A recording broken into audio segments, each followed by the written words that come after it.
ஆன்ம குறைவினால கல்யாணம் பண்ண பயமா இருக்குங்களா? இழந்த ஆண்மையை மீண்டும் பெற விரும்புறீங்களா? அப்ப இது ஒரு தடவை ட்ரை பண்ணி பாருங்களேன். இது சித்தர்களால் மறைக்கப்பட்ட ஒரு மிகப்பெரிய மா மருந்துன்னு சொல்லலாம்.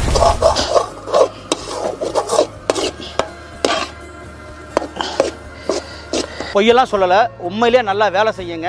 ஏன்னா இதை பல வருடமாக நாங்கள் அனுபவத்தில் கொடுத்து செக் பண்ணி பார்த்துருக்கோம். நல்ல ரிசல்ட் வந்திருக்கு.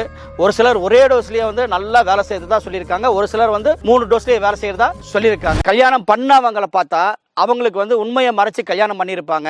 அதனால அவங்களுக்கு தாம்பத்தியத்தில் ஏகப்பட்ட பிரச்சனை இருக்கும். கணவன் மனைவிக்குள்ளார டெய்லி சண்டை இதெல்லாம் வரும். இதுக்கு ஒரு அற்புதமான தீர்வு தாங்க இன்னைக்கு நாம பார்க்க போறோம். தாது ஊரும் மதன காம உருண்டை. இதுதான் தாது ஊரும் மதன காம உருண்டை. ஒரு சிலருக்கு விந்து முந்துதல்னு ஒரு பிரச்சனை இருக்கும். ஒரு சிலருக்கு சொப்பன கலிதம் இருக்கும். ஒரு சிலருக்கு ரொம்ப நேரம் நீடிக்காது. ஒரு சிலருக்கு பயமா இருக்கும், ரொம்ப கூச்சப்படுவாங்க. ஒரு சிலருக்கு பாத்தீங்கன்னா விரல் எல்லாம் இப்படி ஆடும். இப்படி தூக்கி பாருங்களேன். இப்படி ஆடிச்சு அப்படின்னா கட்டாயம் அவருக்கு தாது பலம் குறைஞ்சிருக்கு அப்படின்னு அர்த்தம். நரம்பு தளர்ச்சி இருக்குன்னு அர்த்தம். இவங்களுக்கெல்லாம் இந்த அருமையா அற்புதமா வேலை செய்யக்கூடிய இந்த உருண்டை தாங்க தாது ஊரும் மதன காம உருண்டை ஸ்பெஷல்.